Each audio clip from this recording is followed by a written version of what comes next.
Oh. I'm not sure what they were saying. The helicopters were flying all over, but it was very peaceful. After that, everybody dispersed, and there was no violence, no yelling, no screaming. If you're going to protest, that's the way to do it. And I was kind of surprised because the country, I mean, Catalonia is evenly divided between people who want us to succeed and people who don't. And there was, when they came in and overthrew the government, there was no violence at all. Did they actually succeed? Good morning, Mary. Well, no, they voted for it, and then Yeah, Spain said no way. They right. came in and threw out their leaders. And I think the last I heard, the leader, the president of Catalonia was trying to exile to Belgium. I don't know if they accepted it or not. Actually, he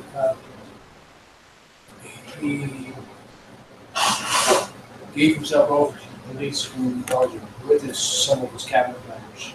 And right now, check it out if and how he's going to be back to Spain.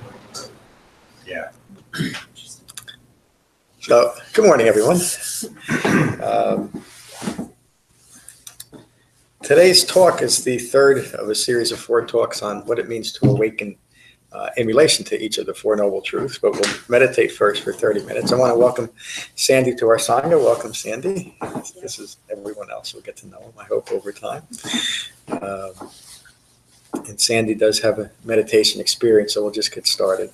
So find your relaxed meditative posture and gently close your eyes and gently close your mouths.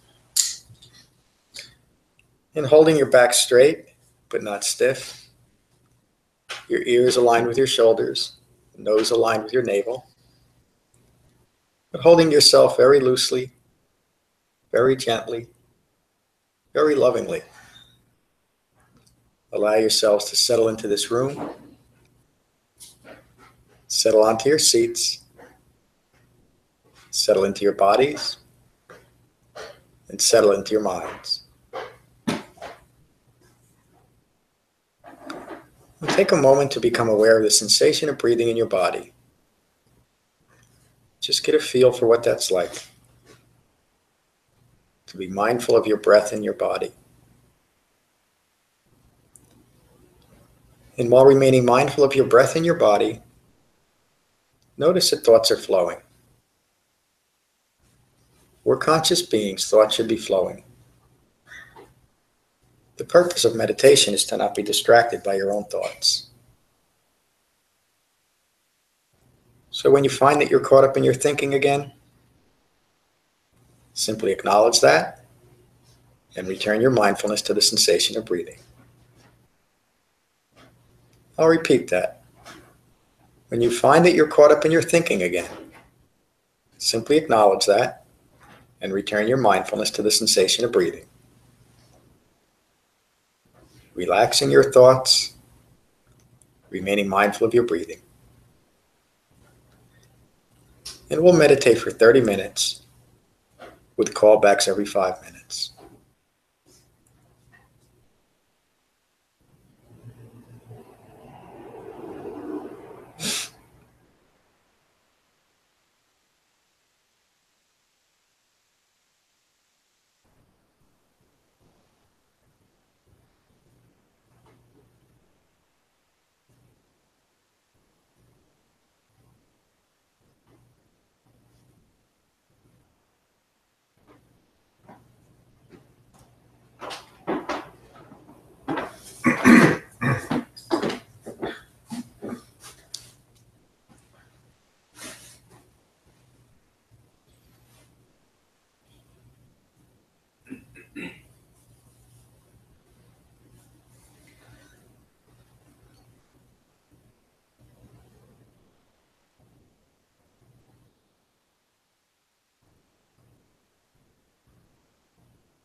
Relaxing thoughts, remaining mindful of your breathing.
Relaxing thoughts, remaining mindful of your breathing.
Relaxing thoughts, remaining mindful of your breathing.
relaxing thoughts, remaining mindful of your breathing. If a persistent thought or feeling arises, stay with it for a moment or two. Recognize it as impermanent and return your mindfulness to the sensation of breathing. And we'll meditate for 5 more minutes.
Take a moment to notice the quality of your mind. Be at peace with your mind. And when you're ready, you can gently open your eyes.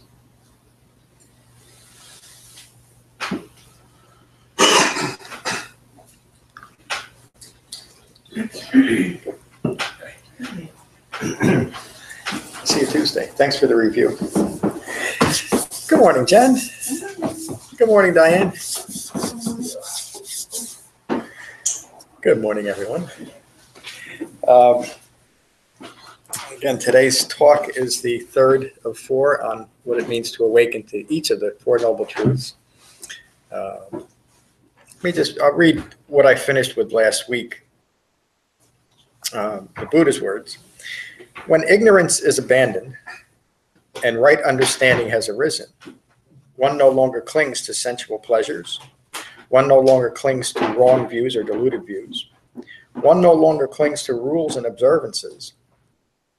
One no longer clings to a doctrine of self. One is not agitated.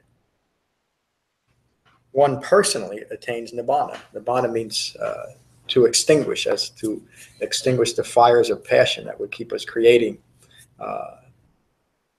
or attempting to create and satiate a self-referential ego self.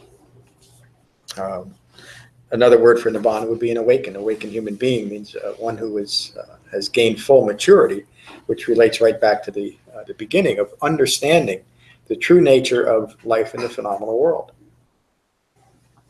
And even that needs a little bit of a clarification. I was thinking about this morning in relation to something I'm going to read. Often it's said that awakening means understanding the true nature of reality, but even that can be a little misleading because we're not so concerned about understanding the reality of life on Mars or the life of a dog or the life of a tree. Those things are important because they're part of the phenomenal world. What we're attempting to develop an understanding is an understanding of the 3 marks of existence, of the impermanent nature of all things, the not self characteristic and how that characteristic can become confused because of ignorance, and the resulting suffering that arises because of a misunderstanding of those first 2. And that's really what the whole Buddhist teachings are about. The Buddha describes awakening to the 3rd Noble Truth as experiencing the cessation of suffering. So in order to experience anything, we first have to understand it, don't we? In order to fully experience anything, to fully experience a baseball game, if you don't understand what baseball is about and you just go sit there and look at it, it's probably going to seem pretty silly. A bunch of grown men chasing a ball. When you understand the game and you have a certain appreciation for the game, then it has some meaning for you. But until you actually understand the underlying nature of anything, you can't have the real experience of it, and so there's no meaning to it. So when the Buddha is talking about experiencing the cessation of suffering, we first have to understand its nature, don't we? That's what the Buddha started out with describing the problem. The common human problem for all human beings is dukkha. And it really is the preoccupation with dukkha that causes ongoing confusion, deluded thinking, and suffering. And that is what is rooted in ignorance of the nature of that. Am I clear where I'm going? I'm trying to synopsize the first 2 weeks, really. And so then the Buddha describes that craving originates and clinging perpetuates that dukkha, that unsatisfactory nature to human life. Ultimately, it's the craving for the continued establishment of that which can't be established that causes the ongoing problem. A permanent self rooted in those initial wrong views. And once that self has been established, we cling to anything that we've used to establish that self. And by that, I mean any thought, word, or idea or experience that we've had that we've used to establish a self, a permanent self in a realm that is always impermanent. Is that clear? In simple terms, we establish ourselves by what we like, and we establish a self-referential self, by what we like, what we feel we need to be happy and satisfied. and what we hope to avoid. And we spend our whole life preoccupied with chasing after what gives us pleasure and what we think will give us security, and avoiding anything that we think might take away from that. Do you think a child can understand that? Well, physiologically, a child really doesn't have any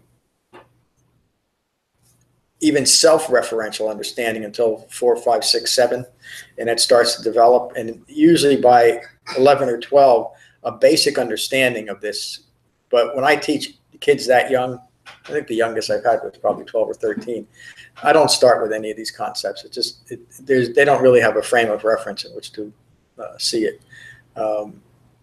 The best way to teach a child, and we all know, I mean, if you have kids, well, I don't have kids, but I know this anyway, is to really to teach the moral aspects of right speech, right action, and right livelihood, not because of some type of punishment that will result from that, but simply because of developing an understanding of the harm that it brings to the child. So I'll always start with a young kid with teaching them about right speech. You know, and I'll usually say something like this, that, did you ever notice that when you're with one of your friends and you're talking about another friend that's not there and you say something that's not so nice, that you don't feel good? And invariably the kid will say, yeah, I really don't feel good. Well, that's the point. That's an aspect of wrong speech, because it hurts everyone. And it's not a big deal to a child or even an adult to recognize that. You're not going to have prolonged suffering because you've engaged in gossip, but you realize that it's hurtful towards yourself and others. So that's a good way to start with kids. But these conceptual ways, I think it's a little bit too early. Even the Rahaluvada Sutta, where the Buddha teaches his son, he teaches his son the hurtfulness of mindlessness after he caught Rahula in a lie and explaining to him how hurtful living your life based on untruths is. And Rahula was 7 at the time. You know, there's a really great teaching for anyone on the proper application of mindfulness. Thanks for the question, Diane. It was an important question. The Buddha describes awakening very simply and directly.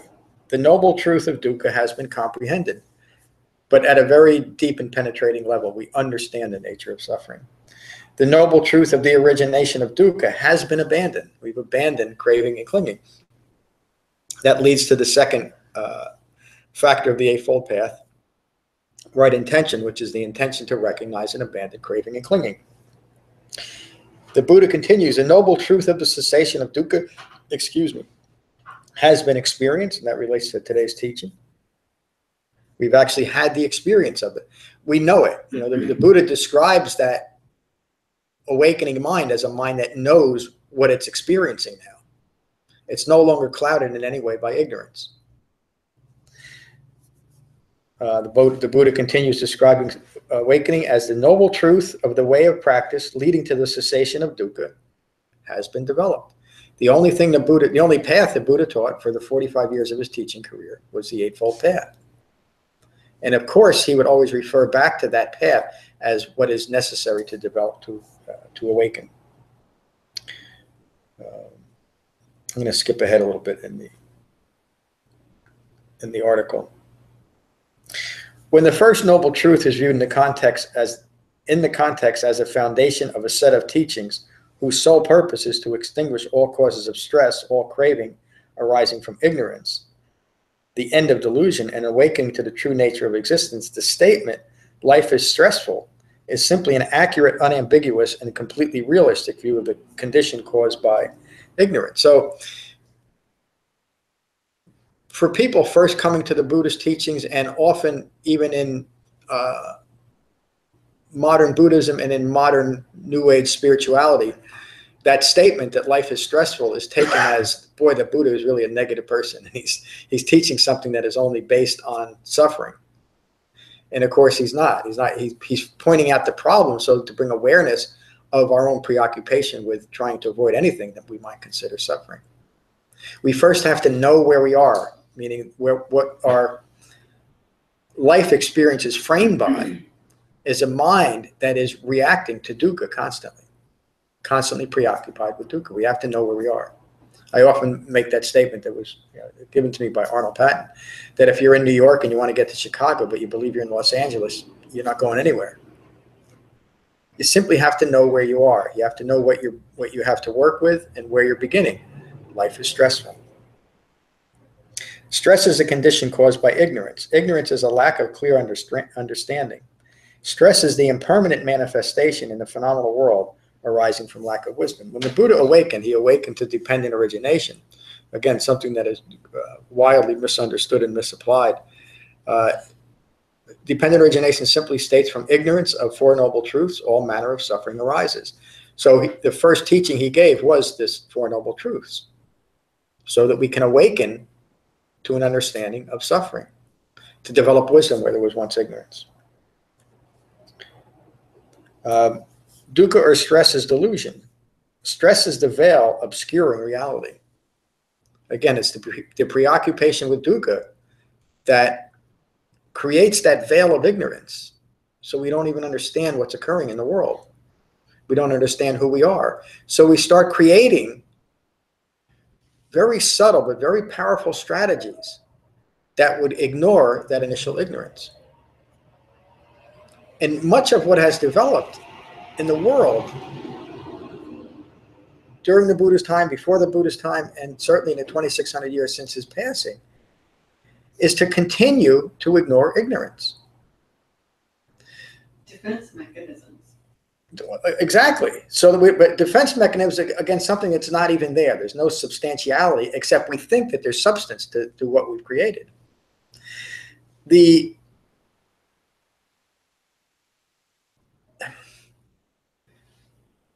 Most of the big money that has been made by people that have been able to figure out a way to keep us more deeply distracted than other ways. One of the presidents that passed, he's not a president anymore, of Facebook, finally admitted, I couldn't believe what he said, that him and Jeff Zuckerberg created a system intentionally to distract us. They knew what they were doing. And he even alluded, he didn't come right out and say it, that they had a moral discussion about whether they should even do this. And they decided, let's go for the money.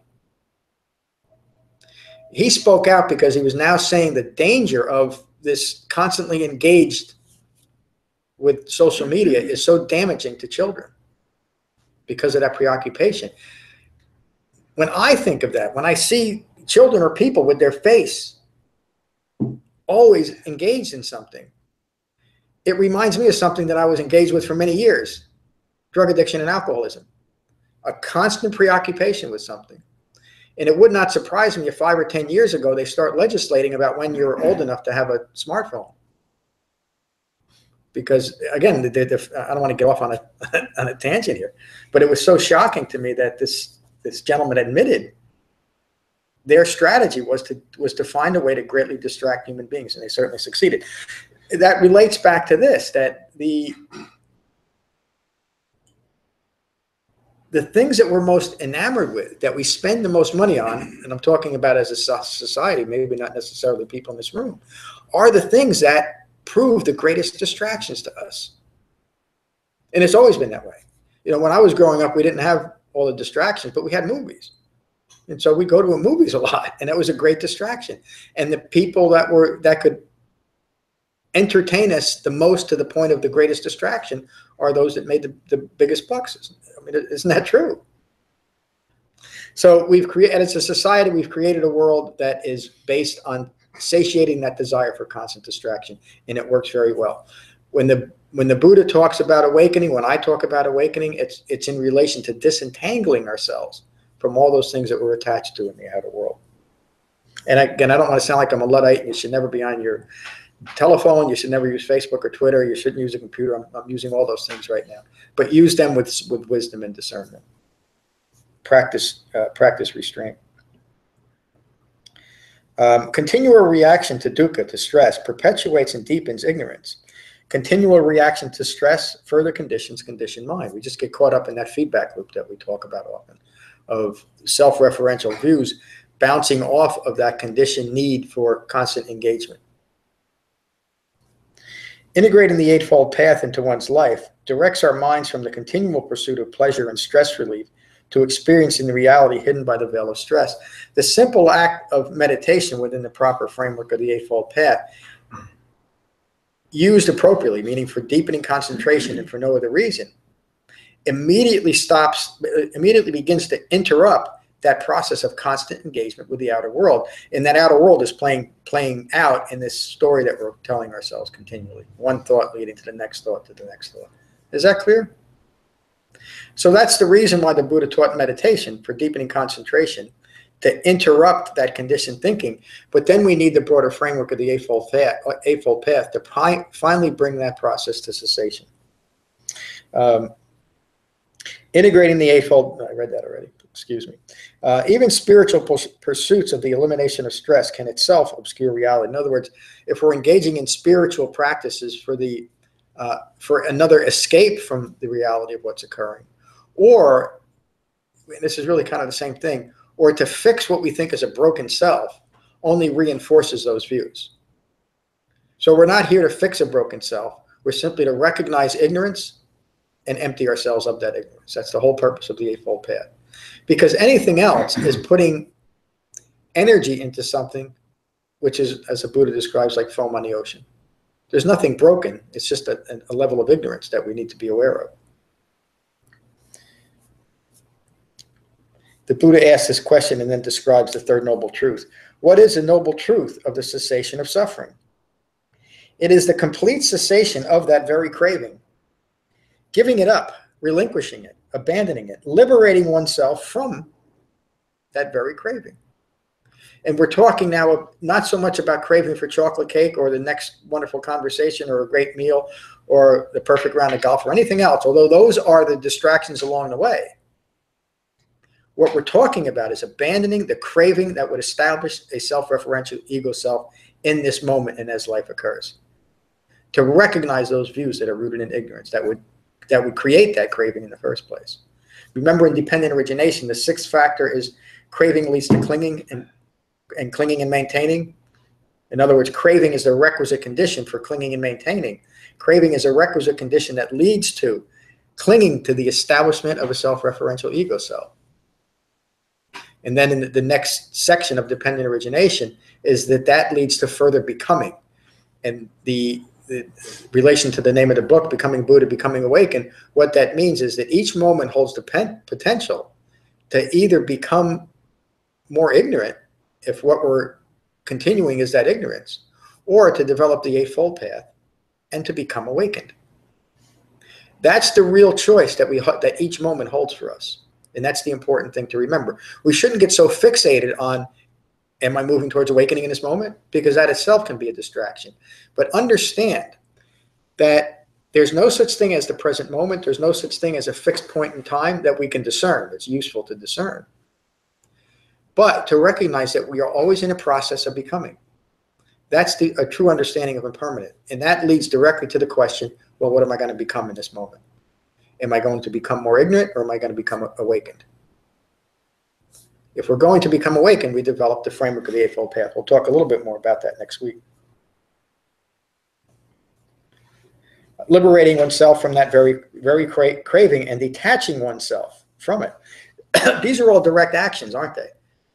Detaching oneself, abandoning craving, abandoning ignorance, emptying oneself of ignorance are direct actions that we take within ourselves and within our own minds. It's not something that just happens. It doesn't occur because we meditate long enough and hard enough. It doesn't happen because we worship certain Buddhas or Devas or other disincarnate beings.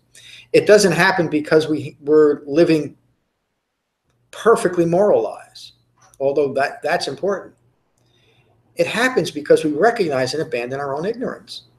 That's what the Buddha awakened to. That's what he taught.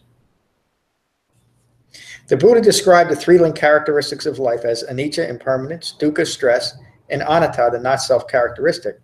It is due to a lack of understanding of impermanence that stress arises.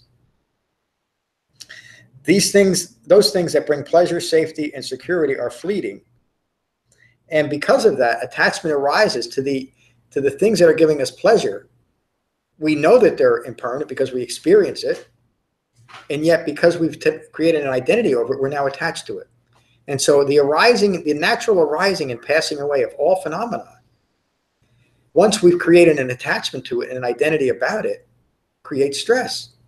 And it cannot be avoided at that point because we've already created an identity over what we think we need. And we've now created a permanent identity based on that.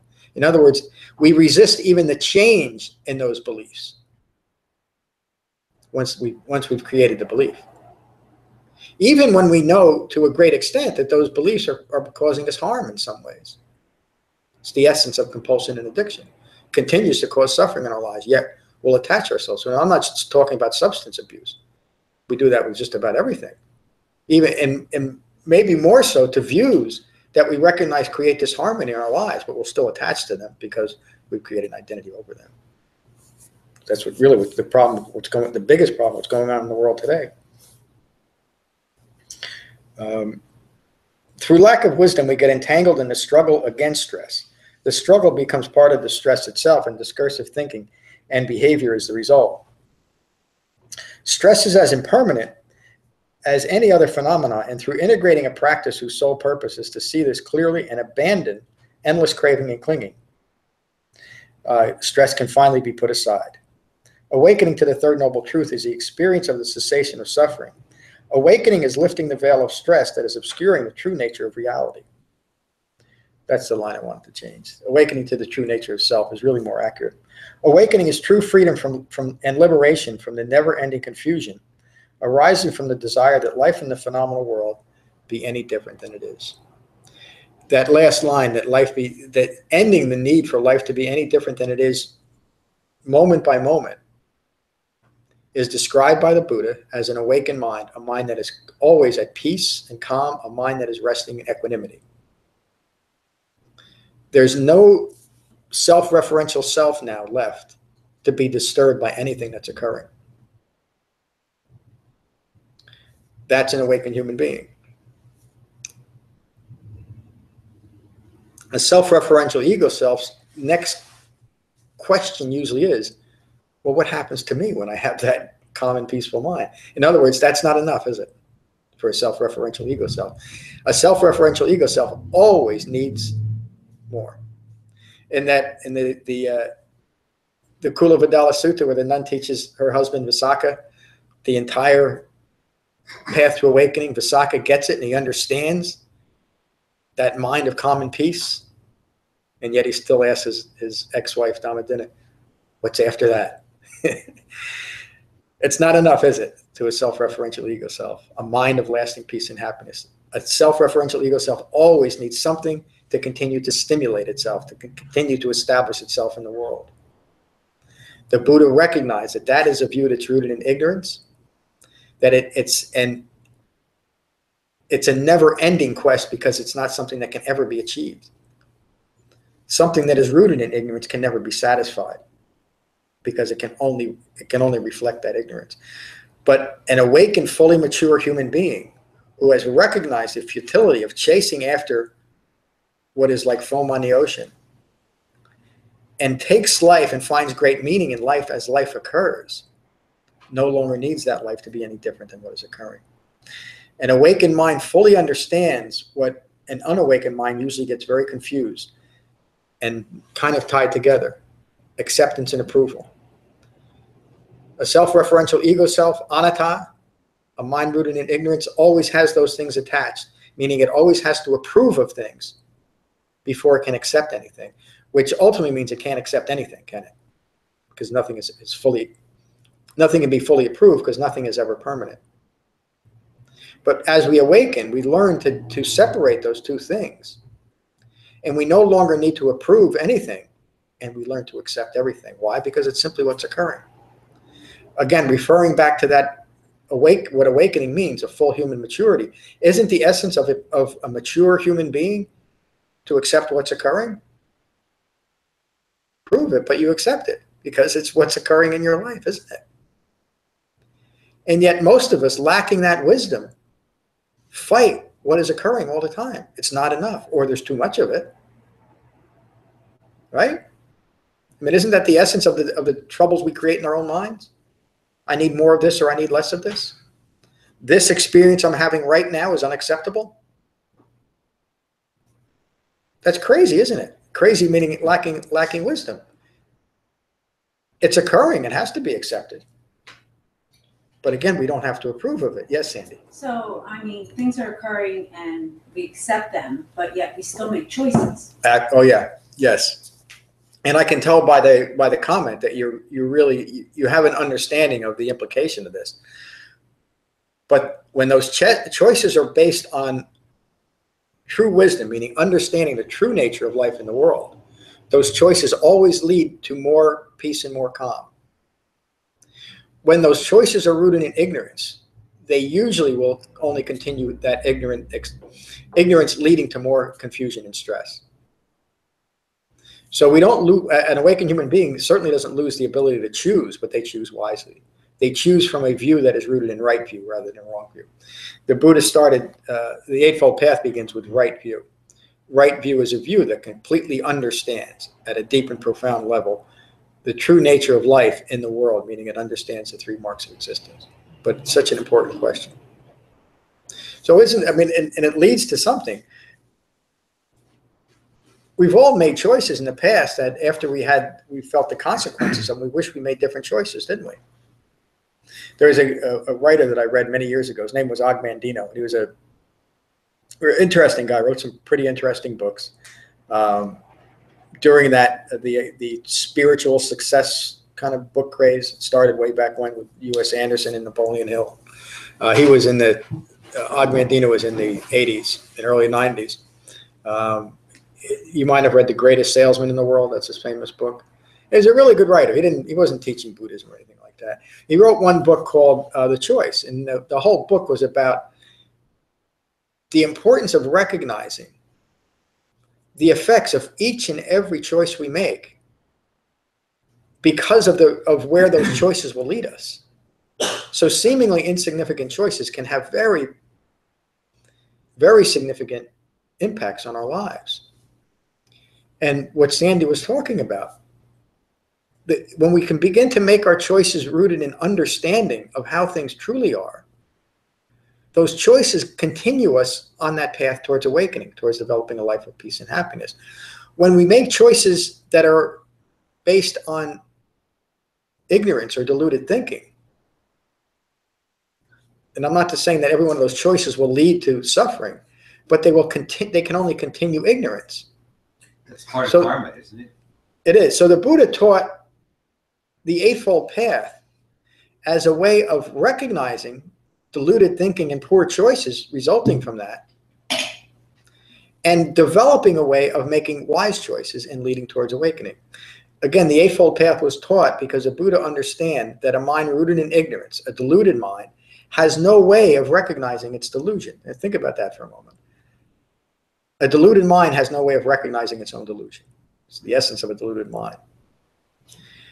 So the Buddha taught a framework to recognize that. Rooted in concentration, developed through Shamatha-Vipassana meditation, and then framed by the refined mindfulness of the other 7 factors, we're able to directly confront our own ignorance. And as we confront the results of our ignorance, we make different choices. And that choice, another way of saying what guides those choices is the 6th factor of the Eightfold Path, right effort. We'll talk more about this next week. Right effort or skillful effort implies that there's such a thing as wrong effort or unskillful effort, doesn't it? So anything that we do, any choice that we make that's rooted in ignorance will only continue that ignorance. Right effort, as we develop the framework of the Eightfold Path, guides us towards making more skillful choices. Well, thank you again, Sandy, for bringing that up, because it really puts a good point on it, a fine point. As we make more skillful choices, the stress reduces in our life, and at the same time, we're reducing that conditioned thinking. And as conditioned thinking diminishes, we're able to see more and more and integrate more and more the Eightfold Path. What Anthony brought up, isn't that karma? Karma is the present moment unfolding of past intentional actions moderated by the present level of our mindfulness. And if the present level of our mindfulness is framed by the Eightfold Path, then we're taking that momentum of past intentional actions and inclining it towards awakening, rather than using that momentum to continue to further ignorance. And that's that's a brief teaching on the meaning of karma. Karma is not some kind of overarching spiritual process that's punishing us for past acts or rewarding us for current acts. It's simply what's occurring in our life as a result of choices that we've made, rooted in ignorance or rooted in wisdom. Thank you for pointing that out too. Was that, I cut you off a little bit too. No, you nailed it. Okay. So the third noble truth is having the experience of the cessation of suffering, of dukkha. Does everyone here feel that that's attainable? I had a class similar on Tuesday night. It was touching on this in relation to the Eightfold Path. Awakening? This experiencing the cessation of dukkha, yes. I feel like, the way to start it out is just by each moment, just trying to respond to whatever you're experiencing in a skillful way. Yes. And then that just keeps building on, one moment builds on another, and you become more confident in your wisdom when you become more peaceful. Yes, thank you. And the framework for doing that is the Eightfold Path. That's when we develop and integrate the Eightfold Path, then each moment is framed by that understanding. Again, the reason why I teach that and the Buddha taught that is he recognized that a conditioned mind will often ignore what's occurring, even if it's causing stress. So it takes a little bit more of that refined mindfulness of the Eightfold Path, but Sandy's exactly right. Being present with your life as life occurs, framed by the Eightfold Path, is the path for developing awakening. We'll touch more on that next week. So let's go around the room, see what you have to say. Mike, good to see you this morning. Thanks, Sean. Good to see you. Good to be here. I was actually going to ask about the choices that was just addressed. So, as was said, you nailed it. So that's I don't really have anything to add this morning. I covered what I was thinking about. That's an important thing too, isn't it? I mean, it really is kind of the whole of it. Thank you. Sandy, welcome to our Sangha. And thank you for your contribution so far. It was great. Anything else you'd like to add? Wonderful talk. No, I think I'll just listen for now. Good. I'm glad you're here. Anthony, good to see you this morning. Good to see you. Glad to get back to the practice because it's not something I can keep up that much when I'm away. Good. I tried like meditating, but it's really tough in a hotel room with all this stuff going on. And I could do it twice a day. So I'm glad to get back to that practice. Glad you're back. Thanks for your talk. I mean, it was good. And to answer your question about whether it's attainable, I feel like it's, for me, something that I always am I'm better at recognizing the problems as they arise but the actual, I don't know that I could actually always be in a peaceful state. I think that the stress will boil up and I can deal with it better. And most of the time I can make the right decision, but to be perfect at it, that's really difficult. I mean, I think it's something that going to continue to work on for the rest of my life. And I'd like to think maybe when I hit 80 or something that I could have almost a Buddha-like state. But boy, stress always comes up and challenges always come up. And I was wondering, it's interesting the Buddha chose the word stress because every time I think of something in a negative way, I then reframe it as a challenge. So I try not to say something is bad. Or this is a bad time I'm going through, or this is why me. I just go, wow, this is challenging, and that helps me to realize that it's not always going to be happy. Yeah. So I don't know that I'll ever be at a point where I am able to make perfect decisions and not experience stress. But I certainly am better at having the stress last for a shorter period. Yeah. And managing a crisis in a better way than I would have before. And and that alone is worth it. Thank you for that. Well, the Buddha never used the word stress. That's a translation of dukkha into English, but it's probably the best one that we have. Dukkha means every type of disappointing and unsatisfactory experience that we have, all the way up to extreme emotional and physical suffering. It covers all of that, so, which is kind of the underlying human experience. And so the Buddha, in teaching the First Noble Truths, simply states that as a consequence of having a human life, there will be dukkha, there will be stress. And it's the underlying preoccupation with that that creates the ongoing problem or contribution. When he described it, he described dukkha as birth is stressful, painful, suffering. Aging is stressful. Sickness is stressful. Death is stressful. Not getting what is desired is stressful. Receiving what is undesired is stressful. Those are obvious, aren't they? Why did it take an awakened human being to make a point of it? Is because we become so preoccupied with it that we want to ignore it. And so the underlying problem isn't so much recognizing that something comes up that's stressful, it's reacting to it. So you've heard me say that we learn to be at peace with less than peaceful mind states. And that's exactly what you're describing. Something comes up that's stressful, but you're able to maintain at least a measure of equanimity with that stress. Yeah. And what I do, I always try to think of it like we can disagree, but we don't have to be disagreeable. Exactly. That's a great way of putting it. There's always going to be stress in life. As a consequence of human life, again, the First Noble Truth, there will be stress. Even one of these days, I'll teach the Dhammacakkappavattana Sutta, but it's a long one. I'm going to fit it in.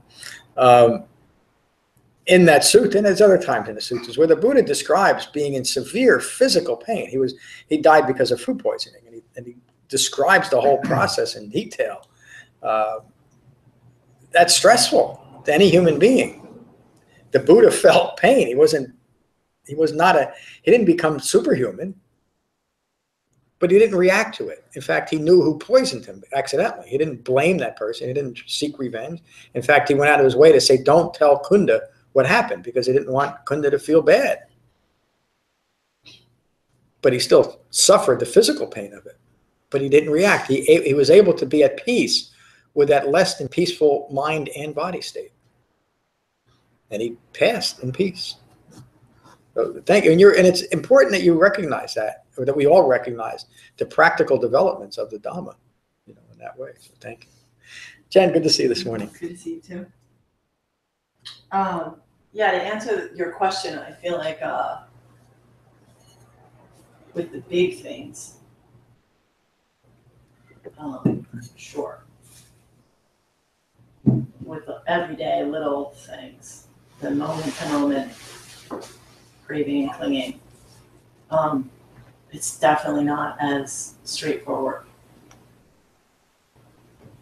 But I see that it's attainable. Good. And something that you said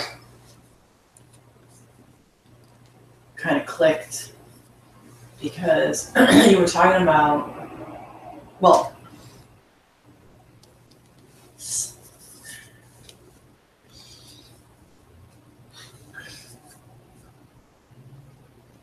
craving, when you're already craving for something.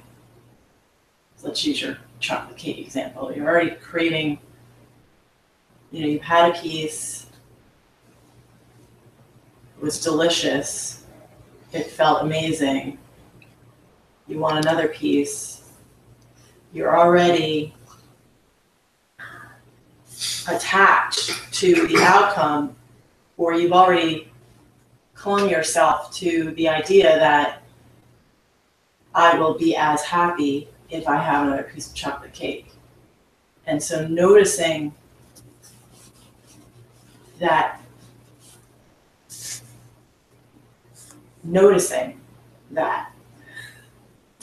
you're attached to that outcome, noticing that you are defining your future happiness based on chocolate cake.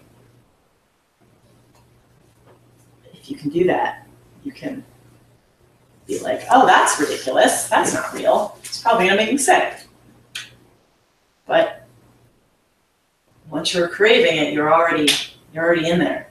Yep. And that's the part. Like you're talking about how does it dilute mind.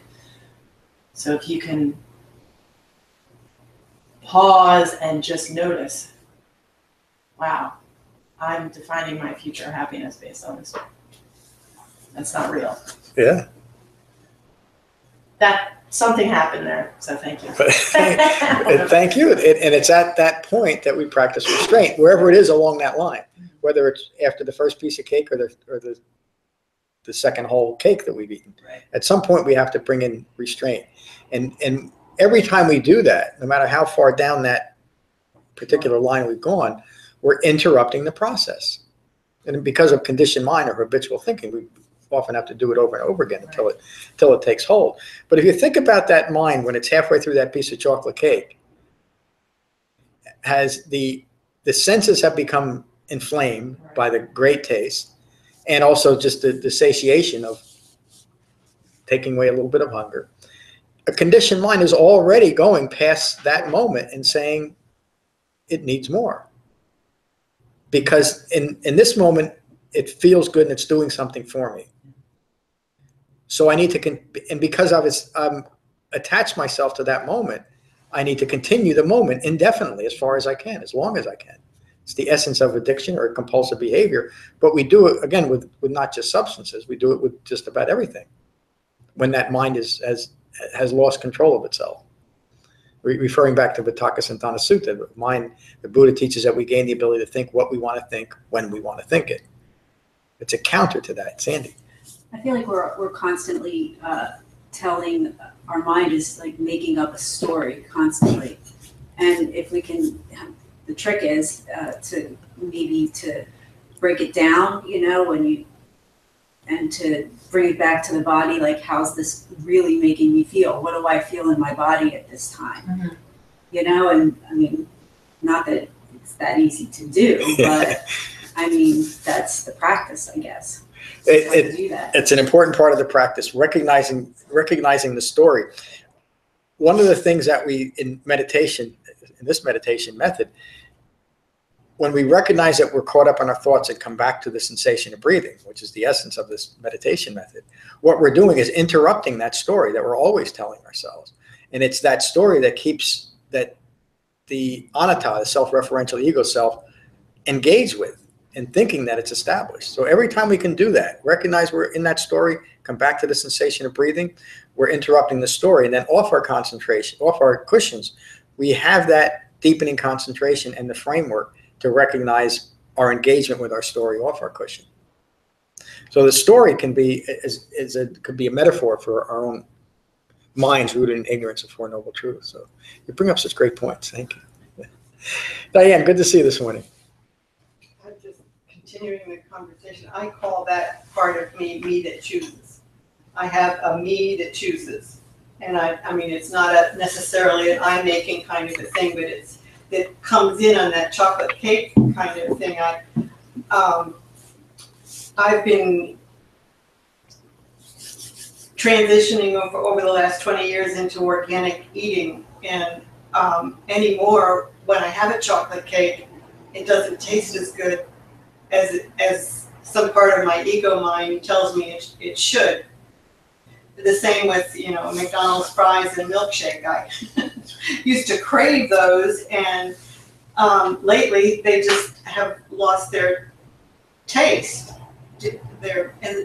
Which is really cool, because then me that chooses comes in and says, "Oh, that's not what you thought it was, and there's something else that'll make you feel better," and I go in that direction.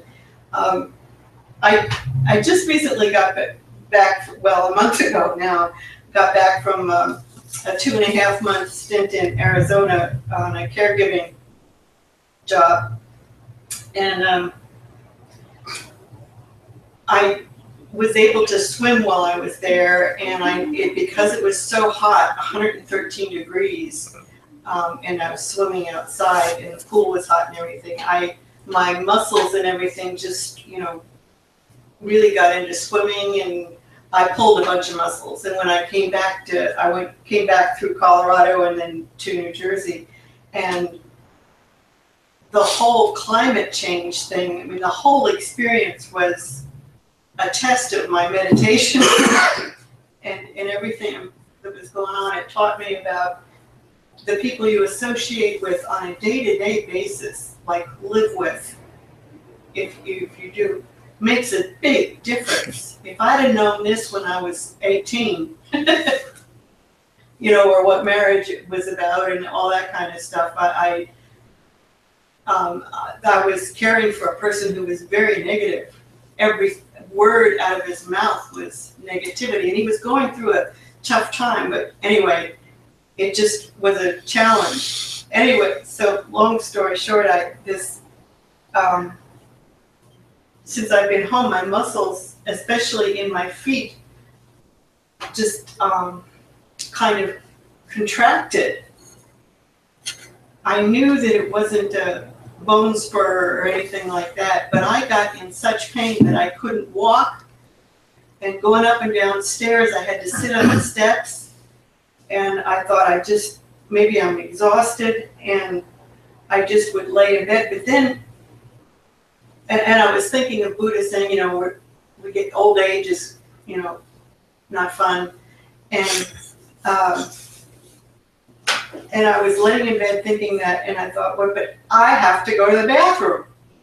How can I go to the bathroom laying in my bed? So I would have to get up, and I would shuffle and painfully, you know, make my way to the bathroom.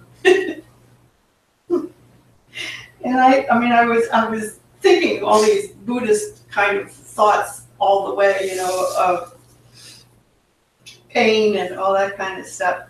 And I got, I guess maybe 4 or 5 days into this not being able to walk. And that's basically my job. I mean, what can you do if you can't walk? And I got to the point where I said, I love my feet, just the way they are. And I could actually palpably feel my feet change. And I know that probably, I don't know what it sounds like, but I was amazed. And from that point on, I started to care for my feet. And then I was thinking of the metta part of this practice. And I have never, in the last, 2 to 3 weeks, I have never experienced such resistance to take care of myself. I knew what I needed to ice and rest and massage. I knew what to do to take care of my feet, but I did not want to do it. I didn't want to do it. I wanted to be up and around. I wanted to be walking. I had a lot of other things to do. I forced myself to work in this awful pain. I was just I don't think really in my life resisted anything so much as taking care of my feet. And then finally, it was just this me that chooses in me said, well, so what are you going to do? Are you going to hurt your feet further, or are you going to heal them? And you know how to do that. And it was just like this practice of meditation.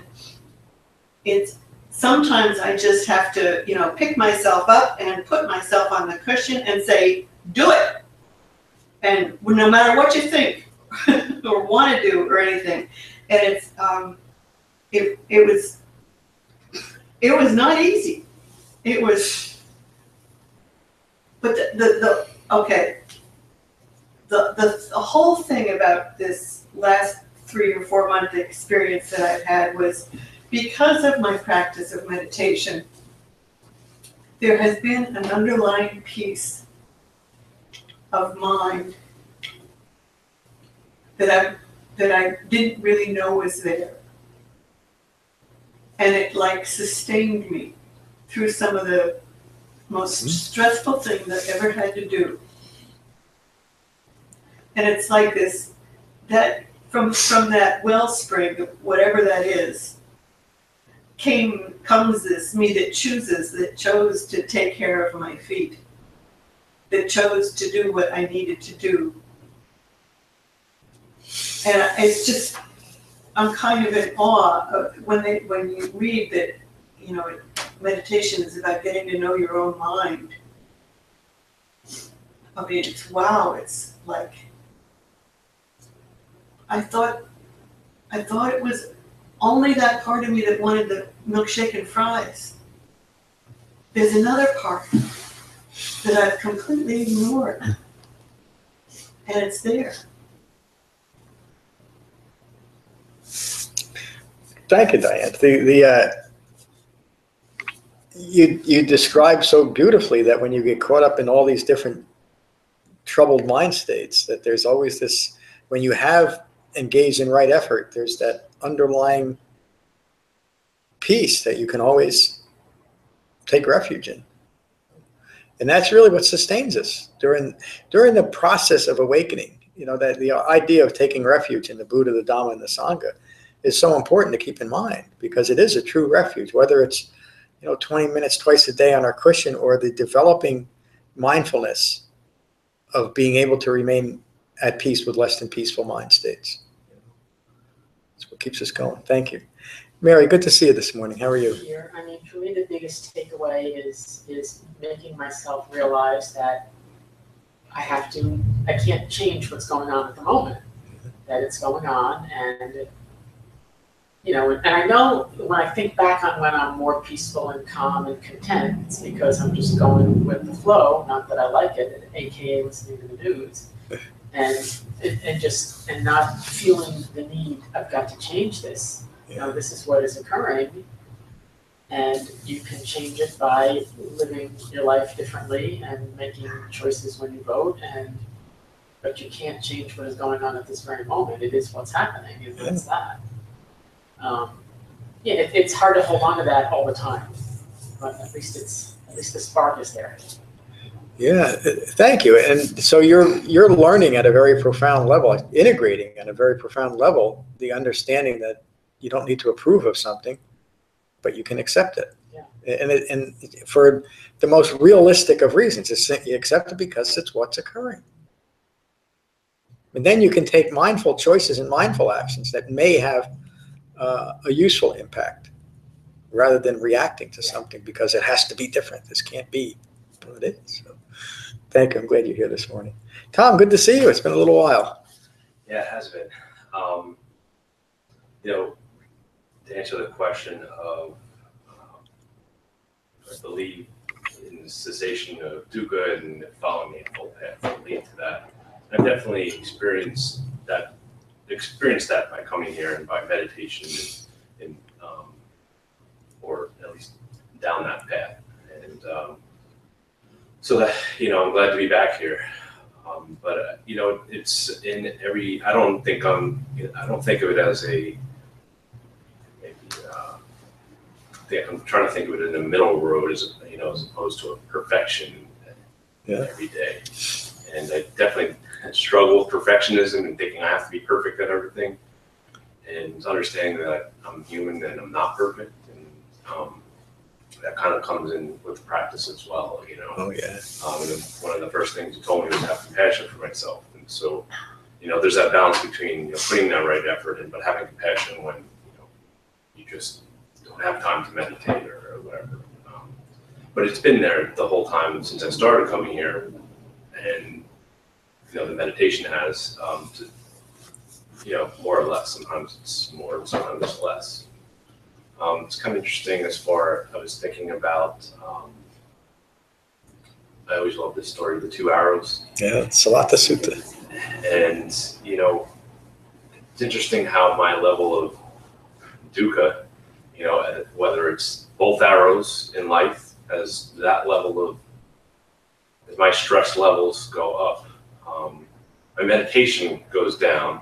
And it's kind of like the chicken or the egg, right? It's, the first arrow stuff of just the stress of life, as that kind of comes up, I can choose whether to continue to meditate or not, or I can choose to, do the second arrow where I'm causing myself additional dukkha by not doing the things that I know I should be doing, like meditating.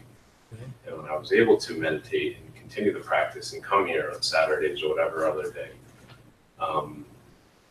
the first arrow things in life didn't hurt as much, or didn't it took out the sting a little bit, but then it also, that additional stress that I caused myself wasn't there as much. So it's not that exponential stress of, everything that's going on. So I think that's really kind of what I try to focus on is just keeping the meditation there, and really meditation being there without coming into the class. It's hard to be as mindful of these things. And doing the readings, it's hard to keep these things in my mind to really stay away from delusion and staying within the true nature of life. And I think the meditation really helps kind of prune the delusional thoughts, because you're stopping that. Sandy was talking about is you're always building a story. I think the story in my head a lot of time based on delusional thoughts of like trying to figure out problems before they happen, trying to stop problems before they happen. And the meditation allows me to stop those thoughts and prune them and distract them really from happening. I also like what you're talking about, the I guess skillful use of technology. And I work in the technology industry, and so it's very in my mind constantly.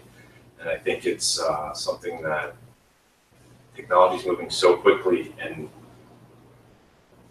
we haven't really, people didn't really think about the skillful use of technology. And I think it's being used for a lot of bad things and a lot of good things, as you're using them. And I think we're very, it's just that attachment. We're all attached to our phones, to our computers, to our TVs. And 99% what's on there is these delusional stories and, negative news stories. And, it's just, it's very hard for me to unattach from it just because it's in my life every day. But when I find that I am able to, I am more calm and living more in the reality as opposed to this delusional digital world that we all live in. That's all.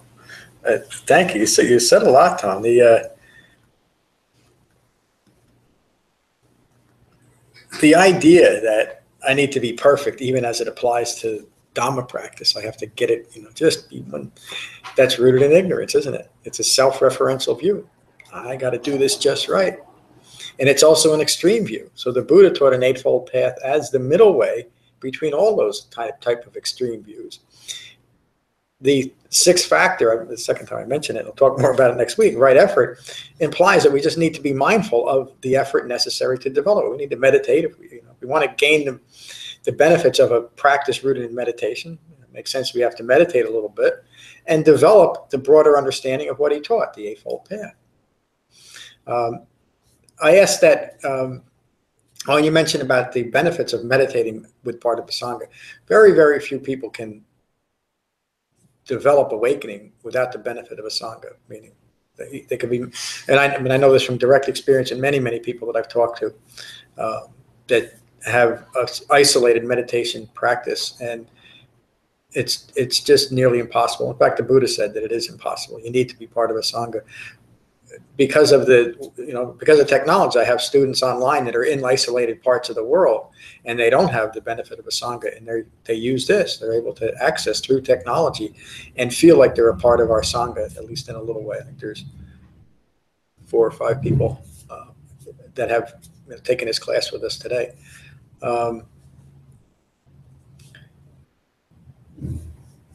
The rhetorical question I asked, do you feel like you can awaken? You can, in this lifetime. The Buddha taught a path for human beings to awaken in this present lifetime. It doesn't mean that everyone will, but it's possible. It doesn't take endless lifetimes. It doesn't even take decades. It takes right effort, and it takes the entire Eightfold Path. Once that's engaged with and integrated in our life, awakening is assured. The Buddha taught and often said that if this wasn't possible, I wouldn't teach it. Again, he wasn't teaching religion. He wasn't teaching anything based on,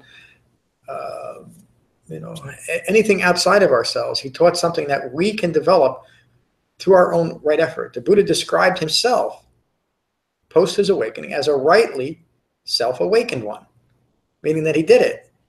He did it himself. Nothing was imposed on him to bring him awakening. And he taught other people to do exactly the same.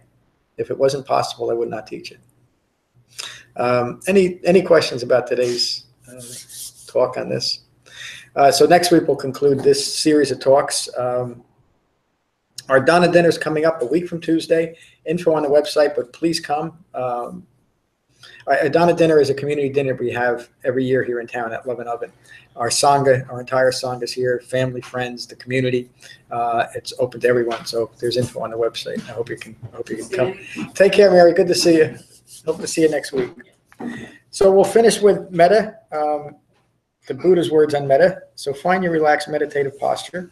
And gently close your eyes and gently close your mouths. And take a moment to become aware of the sensation of breathing in your body. Just get a feel for what that's like, and let that mindfulness of your breath cease any distracting thoughts to the past or to the future, or that may have arisen from our talk today. And these are the Buddha's words on Metta from the Karaniya Metta Sutta. This is what should be done by one who is skilled in goodness and who knows the path of peace. Let them be able and upright, straightforward and gentle in speech, humble and not conceited, contented and easily satisfied, unburdened with duties, and frugal in their ways, peaceful and calm and wise and skillful, not proud or demanding in nature. Let them not do the slightest thing that the wise would later reprove. Wishing in gladness and in safety, may all beings be at ease. Whatever living beings there may be, whether they are weak or strong, omitting none, the great or the mighty, medium, short, or small, the seen and the unseen, those living near and far away, those born and to be born, may all beings be at ease. Let none deceive another or despise any being in any state. Let none through anger or ill will wish harm upon another. Even as a mother protects with her life her child, her only child, so with a boundless heart should one cherish all living beings. Radiating kindness over the entire world, spreading upwards to the skies and downwards to the depths, outwards and unbounded, freed from hatred and ill will. Whether standing or walking, seated or lying down, free from drowsiness, one should sustain this recollection. This is said to be the sublime abiding. By not holding to fixed views, the pure-hearted one, having clarity of vision, being freed from all sense desires, is not born again into this world. Thank you all for a wonderful class. Peace.